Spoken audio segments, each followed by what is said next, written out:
حبايب قلبي وأماراتي الغاليين، جايالكم النهاردة بقصة جامدة جدا بقلم كاتبتنا الجميلة المبدعة حنين محمود. يلا بينا نشوف النهاردة قصتنا هيحصل فيها ايه. دخل حمزة وهو بيقول: انت فين يا ست هانم؟ انت يا هانم؟ بس ما كانش حد بيرد. بدأ يدور عليها في البيت بس ما لقاهاش. كان بيقول: حفصة انت فين؟ دخل أوضة النوم وكانت المفاجأة. كان المنظر كالآتي: واقفة قدام المراية بتسرح شعرها الأسود الطويل الناعم، ولابسة فستان أحمر قصير راسم تفاصيل جسمها الأنثوي. حمزة بلع ريقه بتوتر وغمض عينيه جامد وشد على قبضة إيده وقال في سره: لا لا لا، مستحيل أضعف قصادها. بصت عليه من المراية بخبث ولاحظت قطرات المية اللي بدأت تتجمع على جبينه. بدأت تقرب منه بدلع وهي بتقوله بخبث: مالك يا حموستي، متعصب ليه بس؟ حمزة كان هيفقد سيطرته بس بعدها عنه في آخر لحظة. ايه القرف اللي انت لابساه دي؟ روحي غيريه حالا عشان مش هبقى مسؤول لو حاجة حصلت، وفي كل الأحوال انت اللي هتندمي عشان هطلقك. أهون عليك يا حمزة. ايوه تهوني عليا يا حفصة، طالما ما بتسمعيش الكلام تهوني عليا. عارفة لو واحد غيري كان جايبك من بيته 4 الفجر كان عمل فيك ايه؟ تعالوا نروح فلاش باك. كان أدهم ماشي بالعربية الفجر راجع من المشوار اللي كان فيه. سمع صوت صرخات خارجة من بيت شبه مقطوع. وقف العربية بسرعة وركز في الصوت وكان حاسس إنه يعرفه. لقاه صوت حفصة. رن بسرعة على حمزة اللي كان بايت في الشركة. حمزة جاله بسرعة جوه في المكان. بصلها أحمد بشر: كنت مستني اليوم ده من زمان قوي، أخيرا بقيتي ملكي أخيرا. حفصة كانت متكتفة على الكرسي وقالت: حمزة مش هيرحمك يا ست، افتكري لنا سيرة عدلة. حمزة ايه بس وجرف ايه؟ اخرس قطع لسانك، ده أشرف من 10 زيك. وماله؟ وريني بقى السنيور بتاعك هيلحقك مني كيف. بدأ يقرب منها ورفع النقاب من على وشها وهي بدأت تصرخ وتحاول تبعده عنها وتخفي وشها. قبل ما يخلع طرحتها خالص هجم عليه حمزة وأدهم في الوقت ده. حمزة الغضب اتملكه أكتر لما شاف نقابها مرفوع. إزاي أصلا حد يشوف جمالها ده غيره؟ جري عليها وأدهم بص الناحية التانية عشان وشها اللي باين، وراح على أحمد ومسكه قبل ما يهرب وفضل يضرب فيه. حمزة فكها ونزل نقابها وشدها لحضنه. قال لها بخوف: انت كويسة يا حبيبتي؟ كانت بتعيط جامد في حضنه. هو بعدها عنه وراح عند أحمد وفضل يضرب فيه جامد لحد ما أغمى عليه. أدهم لاحظ إن حفصة بدأت تدوخ. حمزة هألحق حفصة بسرعة. حمزة تلقائيا عيونه راحت عليها قبل ما تقع. جري عليها ووقعت بين إيديه. شالها وقال لأدهم: هات الحيوان ده على المخزن القديم عشان يتربى. وخدها ونزل ورجع بيها على البيت وغير لها هدومها. أما عند سجدة بدأت تفوق في المستشفى بعد ما أغمى عليها والناس ودوها المستشفى. أنا فين؟ قالت الست اللي جابتها هنا واللي كانت ست كبيرة وباين عليها الطيبة والحنية: انت في المستشفى يا حبيبتي، لقيتك في الشارع وراسك هتنزف دم وأغمى عليكي. هنا بدأت تفتكر وقامت مرة واحدة وقالت: حفصة، أنا لازم أرن على أبي حمزة. أهدى بس يا حبيبتي، ده غلط عليكي. تليفوني فين؟ الست اديتها الشنطة بتاعتها وهي طلعت التليفون ورنت على حمزة. كان تليفونه مقفول. رنت على أدهم بسرعة: في ايه؟ انت كويسة؟ حفصة يا أدهم، أحمد خطفها، ألحقها. أهدى بس يا حبيبتي، حفصة مع أخوكي في البيت. وبعدين ثواني كده، وانتي كنتي معاها ولا ايه؟ كنا نزلنا المول نشتروا حاجات واحنا راجعين خطفها يا أدهم، خطفها. هي بقت كده يعني؟ انتي وهي نزلتوا من ورانا، أصلكم متجوزين خرفان مش رجالة. وعلى كده الست هانم فين دلوك؟ سجدة خافت من نبرة صوته: في البيت. أدهم تعقب التليفون وعرف إنها في المستشفى مش في البيت. حلو قوي. خليك يا ست هانم يا محترمة زي ما انتي عندك وأنا جاي أخدك، والغلطة بقت غلطتين بكدبك عليا، ونبقى نشوفوا الحوار ده في البيت. بالفعل قفل معاها وهي دموعها نزلت، وهو وصل أحمد المخزن والرجالة خدوه وراح على المستشفى، واللي بالصدفة تبقى المستشفى بتاعت حمزة.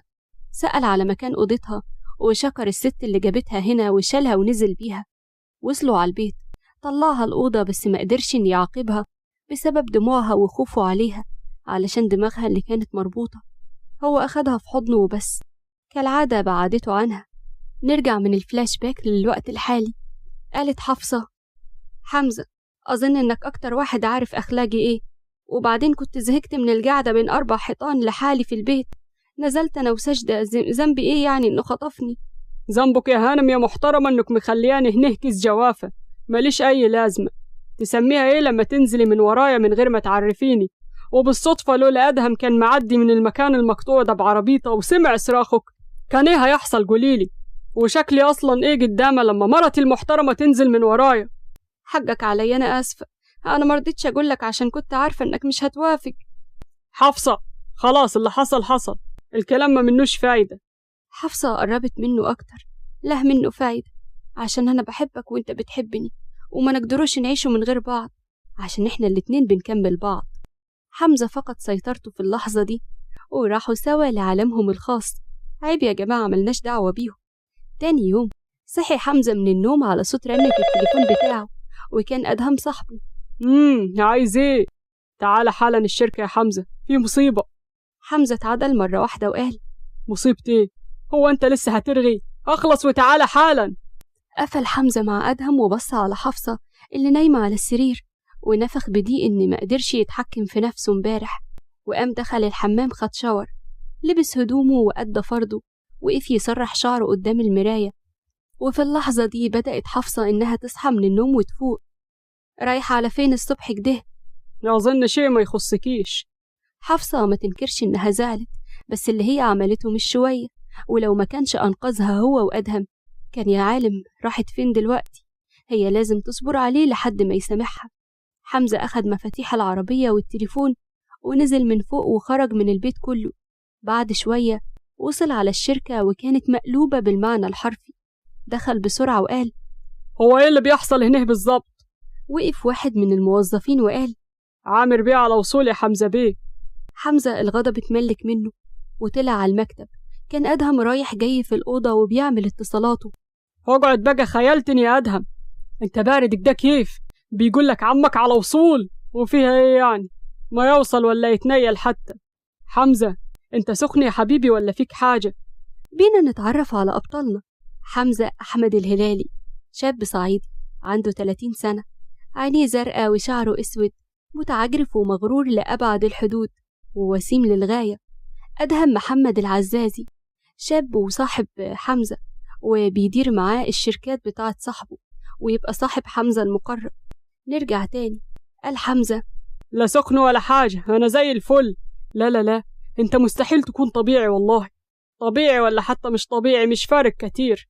في اللحظة دي وصل عامر تحت الشركة، وقف اصطف عربيات سودة من أفخم عربيات موديل السنة. نزل الرجالة بسرعة من العربيات، وواحد منهم راح بسرعة للعربية اللي كانت بتترأس العربيات دي كلها. فتح الباب ونزل منها راجل باين عليه الهيبة والوقار. كان لابس بدلة شيك جدا ونضارة الشمس على وشه. بص على المكان من فوق لتحت، واللي كان باين عليه جدا إنها شركة راقية وضخمة. دخل وكان الكل بينحني له باحترام تجنبا لشره، لأنه معروف عنه إنه هو جبروت وما بيرحمش حد. أما فوق في مكتب حمزة كان بيتفرج من الإزاز هو وأدهم، ورجع قعد حمزة بلا مبالاة. فجأة الباب اتفتح بدون سابق إنذار ودخل عامر. أدهم قال: أهلا أهلا بحضرتك يا عامر باشا، نورت الصعيد. قال عامر ببرود وعجرفة وهو بيقعد: أي مكان بدخله لازم ينور. انت ما تعرفش مين هو عامر الهلالي ولا ايه؟ وبعدين لف وشه لحمزة: أهلا يا ابن أخوي، ايه مش عاوز تسلم على عمك ولا ايه؟ رد أدهم بكل برود: عم مين اللي بتتكلم عنه ده؟ أنا ما عنديش عمام. أدهم ضرب إيده على راسه من عناد صاحبه اللي هيوديهم في داهية ده. قال عامر: والله بقى كده؟ ماشي يا ولدي، أصل انت رجلك شالتك والكم قرش اللي مسكتهم في يدك اللي هم من خيري جوا قلبك. وقف حمزة بغضب وضرب على المكتب وقال: خيرك منين يا أبو خيرك؟ انت بتضحك على نفسك ولا عليا؟ معلش، أنا وانت والكل عارف إن كل العز اللي انت فيه ده فلوس أحمد بيه الهلالي الله يرحمه، إنما انت طول عمرك فاشل وبتحقد عليه. واستنهزت فكرة إنه مات ولهفت كل حاجة، ورميتني أنا وأمي في الشارع، أمي اللي ماتت من قهرتها على جوزها بسببك، وأنا اللي اتمرمطت كتير لحد ما كبرت وخلصت دراستي وبنيت اسم الهلالي من تاني، وانت بتتكلم معايا صوتك ما يعلاش، وعرف ياض انت واقف قصاد مين؟ قعد حمزة ببرود وقال مين يعني؟ عامر بيه الهلالي، ولا أقول أكبر زعيم مافيا في الشرق الأوسط، ومش بس كده، أكبر قتال قتلة في الوطن العربي. هنا عامر بدأ يخرج من دايرة البرود بتاعته ويتعصب. انت شكلك ما تربيتش وعايز تتربى، وانا عارف هربيك ازاي. ازاي؟ يا ترى ازاي؟ ها؟ هتقتلني ولا هتسرق الشركة والفلوس؟ عامر طلع سلاحه وبدون سابق انذار ضرب طلقة في كتف حمزة. أدهم جري عليه بسرعة. حمزة كتم الألم جواه وغمض عيونه جامد، حط إيده مكان الرصاصة اللي بتنزف جامد. أدهم قلع قميصه بسرعة وقطعه ولف حتة منه على الجرح عشان يحاول يمنع نزول الدم. اعتبر ان دي قرصة ودن صغيرة، وانا كده لسه ما عملتش حاجة. قرصة الودن دي تخليها لك، عشان مش حمزة الهلالي اللي يتهزم بسهولة، وانا مش هكلمك مش عشان خايف منك، بالعكس عشان انت هنه في مكاني وفي شركتي. ويلا بقى من غير مطرود، اطلع بره، ويا ريت ما تتشمللش وتجهني تاني، عشان صدقني المرة الجاية الاستقبال بتاعي مش هيعجبك خالص. عامر بصله بتوعد وخرج من المكتب ومشي من الشركة كلها. قال أدهم ليك ده يا حمزة، ما انت عارف ما بيهموش حد وممكن يتجنن ويقتلك. ما يقدرش عشان الزعيم بتاعه طالبني. أدهم بصله بعدم فهم، فاتكلم حمزة. الزعيم الكبير كان عاجبه دماغي وشجاعتي، واني مش بخاف منه وكده يعني، وعاوز يخليني دراع اليمين اول ما يخلص منه، عشان كده محذر انه يهوب ناحيتي. وناوي عليه يا حمزة؟ حمزة بص قدامه بشر. ناوي على كل خير، رسيني على اللي فيها يا صاحبي، هقبل الشغل معاه، ومش بس كده، هتيجي انت كمان معاي وهنطلع من الفقر اللي احنا فيه ده. أدهم فهم دماغه في ثانية وقال له معاك يا صاحبي، تعال بقى نروح المستشفى عشان نشيلولك الرصاصة اللي في كتفك دي. وبالفعل راحوا المستشفى ودخل أوضة الطوارئ، بس رفض إنه ياخد بنج، وبقوا يشيلوله الرصاصة من كتفه وهو شادد على قبضته من الوجع. أدهم قال في سره لو تبطل كبريائك ده، فيها ايه لو خدت البنج يعني بدل الوجع اللي انت حاسس بيه دلوقتي. بعد شوية كان أدهم وصله على البيت بسبب إنه ما كانش عارف يسوق عشان كتفه اللي كان مربوط. قال أدهم ادخل انت وانا هخلي أمجد يجيب العربية لحد هنا. ماشي.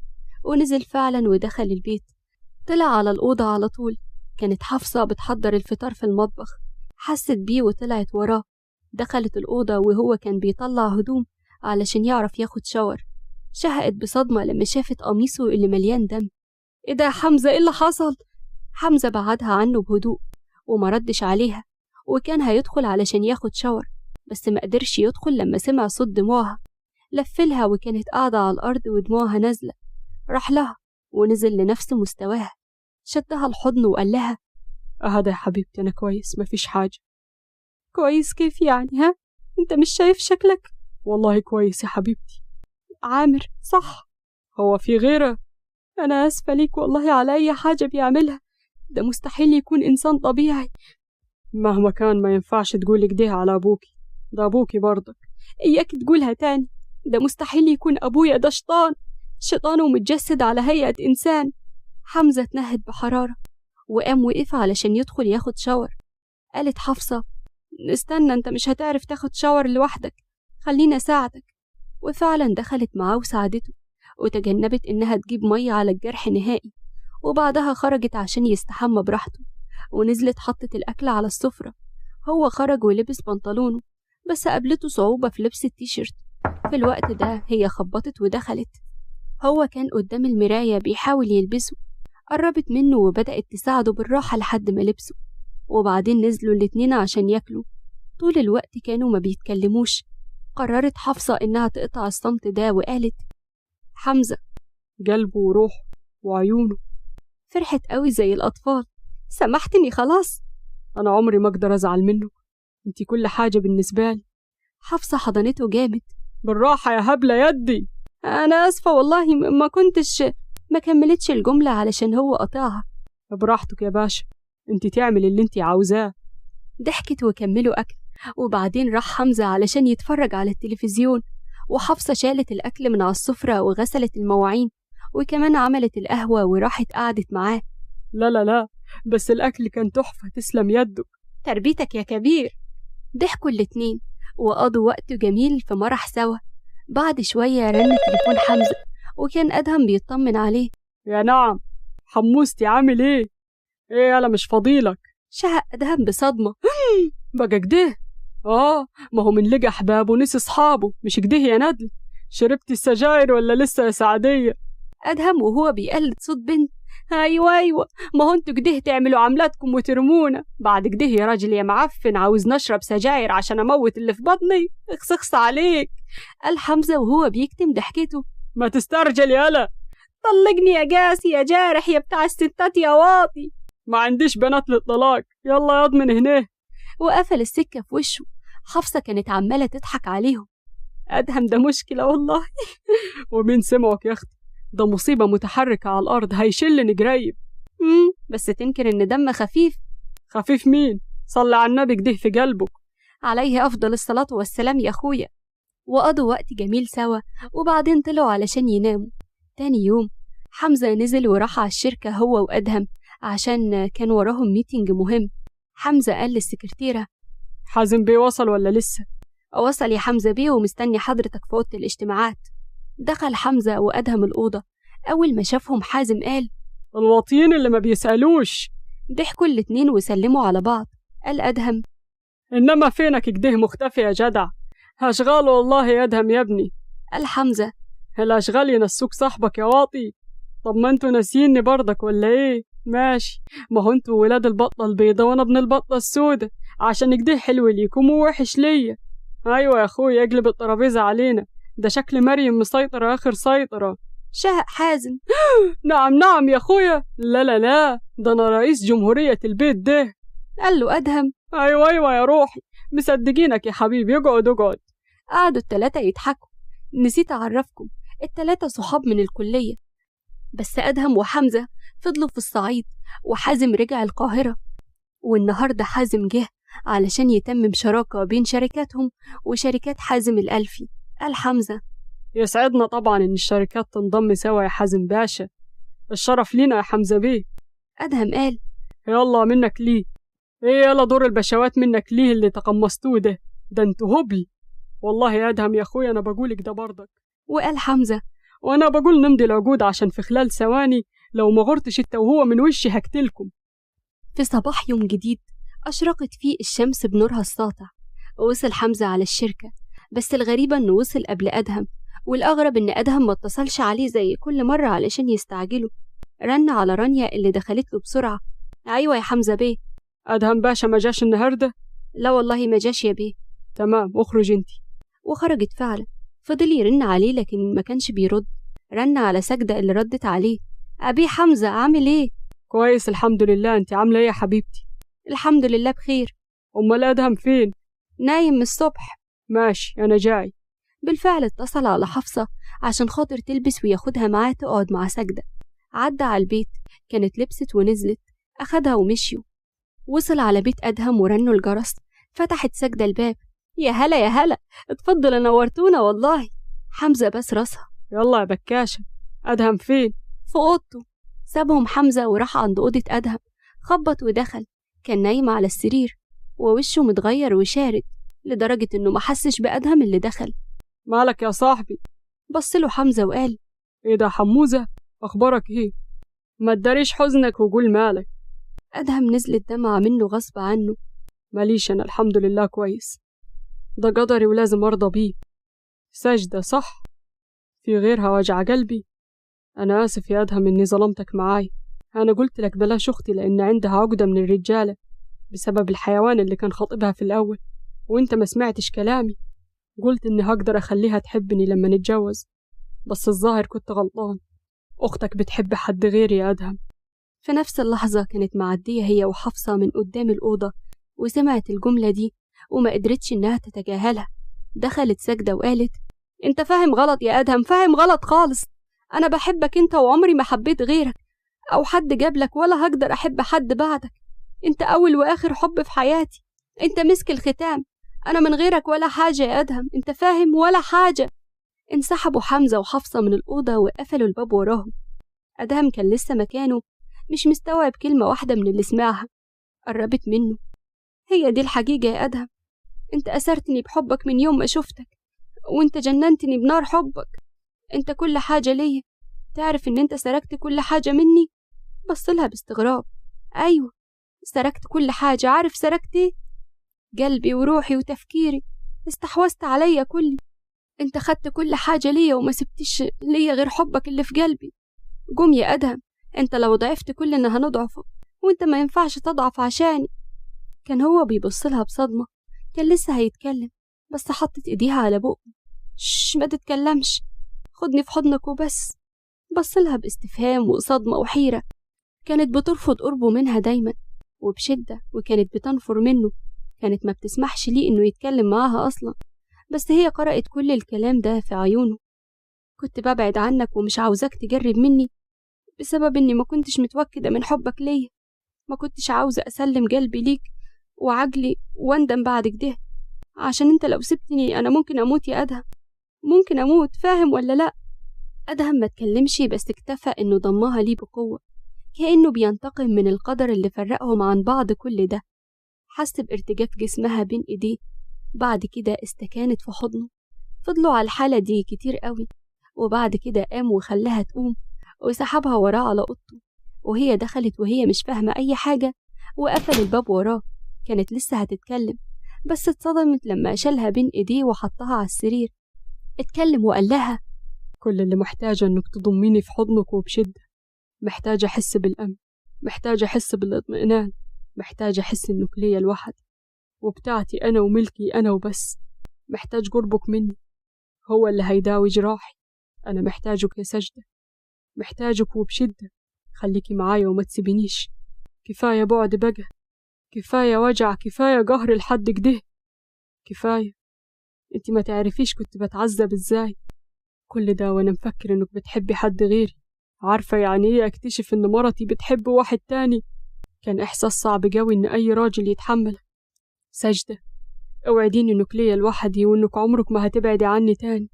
أنا آسفة يا حبيبي، آسفة والله، ما كنت أقصد إن كل ده يحصل. أنا بس كنت عاوزة أختبر حبك ليا وأتأكد إنك كنت بتحبني بجد ولا لأ. أنا آسفة، وأنا ليك لوحدك وملكك أنت وبس. أنا ملك أدهم وبس، وحرم أدهم الألفي وبس. أنت قدرت تغير فكرتي عن الرجالة كلها، قدرت ترجعني زي زمان طبيعية تاني، وكل ده بفضلك أنت. أنا بحبك قوي يا أدهم. هنا انبعثت الطمأنينة في قلبه، وكأن بكلماتها دي أكدت ليه إنها تخصه هو وبس. حط راسه على صدرها وهي حوطته بدراعها، وفي ثواني وبدون أي جهد من سنين كتيرة ينام بسرعة بدون أي كوابيس أو تفكير في أي أحداث مؤلمة. نام بأمان علشان نايم في حضن متيمته. كفاية إنها أعلنت من شوية إنها ليه لوحده ومستحيل تبقى لحد غيره. هو بجد عانى كتير وكتير قوي عشان يوصل للنقطة دي، وأخيرا قرر القدر إن يجمعهم، والتقى العاشق بمعشوقته. أما عنها هي كانت حاسة بمشاعر كتير مضطربة. كانت حاسة بالفرحة والسعادة، كانت حاسة إنها مالكة الكون كله والدنيا مش سايعاها. النهاردة اكتشفت إنه بيحبها. لا، هو مش بس بيحبها، ده بيعشقها ومهووس بيها. للدرجة دي ربنا بيحبها عشان يبعته ليها ويوقعها القدر في حبه. حمدت ربنا وشكرته على النعمة دي، وبصت له بحبه وهو نايم. كانت بتتأمله، وفي ثواني راحت لنوم عميق. قال حمزة لحفصة: والله أنا بقول يلا بينا من هنا، شكلنا جينا في وقت غلط. وأنا بقول برضك يلا بينا. أنا عاوزة أركب على الحصان، ينفع؟ وما ينفعش ليه إن شاء الله. وبالفعل روحوا البيت، ولبس الجلابية الصعيدي وعليها الكوفية، وطلعوا على الحصان وركب عليه وهي ركبت وراه. فضلوا يتمشوا كتير. كانت حاسة بسعادة كبيرة ما تتوصفش. هو كان عارف قد إيه بتحب تركب الحصان، عشان كده ما حبش يزعلها ويرفض لها طلب. هي إزاي جميلة كده وملكه لوحده. هو عمل إيه حلو قوي كده عشان ربنا يكافئه بيها؟ هو كل اللي يعرفه إنه بيحبها قوي، وما يقدرش يعيش من غيرها. بعد مرور 4 شهور كان أدهم وحمزة بعتوا حفصة وسجدة للقاهرة في مكان محدش يعرفه، وكانت معاهم حراسة مشددة من المخابرات، كل ده بحجة إن عامر ما يتعرضش ليهم. أما عن عامر كان الزعيم الكبير خلص عليه بعد آخر عملية عشان اتمسك وكان هيفضح كل حاجة. أدهم وحمزة بقوا دراع الزعيم الكبير اليمين، وبقى بيثق فيهم جدا، وبسبب ذكائهم قدروا يوصلوا لثقته بسرعة. النهاردة ميعاد تسليم أكبر شحنة مخدرات وأسلحة في التاريخ، وطبعا اللي هيبقوا بيراقبوا الوضع واللي هيستلموا الشحنة أدهم وحمزة برفقة الزعيم. وإن الزعيم ينزل يستلم الشحنة بنفسه معناه النهاردة إنه يوم خطر جدا. الوقت عدى وجه ميعاد التسليم، وصلت العربيات في وسط صحراء كبيرة، ونزل أدهم وحمزة والزعيم، وكان قدامهم على الجهة المقابلة مارك من أكبر زعماء المافيا في أمريكا. اتكلم الزعيم وقال: انت هنا في مملكتي، يا صبت يا خبت، إذا فعلت أي حركة قذرة من حركاتك ستقتل حالا. قال له مارك: لا تقلق يا عزيزي، أنا لن أفعل أي شيء، فقد أتيت لاستلام البضائع ولأعطيك الأموال. قال الزعيم لحمزة: خلي الرجال ينزلوا البضاعة. أمرهم بالفعل حمزة يعملوا كده، بس في ثواني هجمت الشرطة، واللي كان عددهم كبير جدا، أكبر من عدد رجالة الزعيم ومارك، وبدأوا يتبادلوا الطلقات. الزعيم ومارك كانوا بيحاولوا يهربوا، لكن أدهم وحمزة مسكوهم. الزعيم قال: أيها الخونة، لن أرحمكم. قال أدهم: مش لما تعرف تتحرك الأول يا روح أمك. قال حمزة: انت فاكر دخول الحمام زي خروجه ولا ايه؟ انت ياما عملت أفعال قذرة زيك وأذيت ناس كتيرة جدا بسبب طمعك وجشعك. عمرك ما فكرت في يوم الحساب، عمرك ما جه على بالك أبدا إن في شخص عادل شايفكم كلكم، وشايف كل واحد بيعمل ايه، ومش سايبكم عشان مش قادر يعمل لكم حاجة، لا خالص، سايبكم لأن كما تدين تدان، وحق كل اللي اتأذى بسببكم هيرجع آجلا أم عاجلا، في الدنيا أو الآخرة هيرجع، لأن ربنا ما بيسيبش حق حد. الزعيم كان بيحاول يضرب نار على أدهم ومارك كذلك. أدهم وحمزة ضربوهم بالنار ووقعوهم على الأرض فاقدين الحياة بعد كل اللي ارتكبوه من جرائم. نسيت أقول لكم إن حمزة وأدهم من أكفأ الضباط في المخابرات كلها، إلى جانب كونهم رجال أعمال. بمرور الوقت كانوا كل الرجالة مرميين في الأرض ميتين. قال اللواء: النهاردة والأول مرة في تاريخ المخابرات يتم القبض على أكبر أعضاء المافيا في الوطن العربي، وكل ده بفضلكم انتوا. قال حمزة: العفو يا حضرة اللواء، احنا ما عملناش حاجة، ده بفضل ربنا ثم بفضل تعليماتكم لينا. احنا تعبنا وشجينا عشان نقدر نوصل للحظة دي، وزي ما احنا ساعدناكم في القبض عليهم انتوا ساعدتونا في حماية أهلنا. عاش يا أبطال. من اليوم ده رجعت كل حاجة زي ما كانت، وأدهم خلف 2 من سجدة، وحمزة كمان خلف 4 أطفال من حفصة. وفي عيد ميلاد ليليان الخامس كان الكل مجتمع، أدهم وسجدة وبناتهم ملك ودارين، وحمزة وحفصة وأطفالهم ليليان وعمر وحفصة الصغيرة وجاسر. قالت ليليان: يلا بقى يا جماعة عشان نطفي السمع بقى. ضحكوا على طريقة كلامها الطفولية، وراحوا فعلا اتجمعوا كلهم على الترابيزة اللي عليها التورتة وحاجة العيد ميلاد، وبدأوا يغنوا لها. وبعدين شالها حمزة عشان تطفي الشمعة، واتلقطت ليهم أجمل صورة عائلية بتجمع الصحاب والأحباب في صورة واحدة. وما أجمل أن تكون العائلة مليئة بالدفء والحنان. اللهم أدم علينا هذا الشعور، واحفظ لنا أهالينا وأطفالنا. وبكده نقدر نقول توتة توتة، خلصت الحدوتة.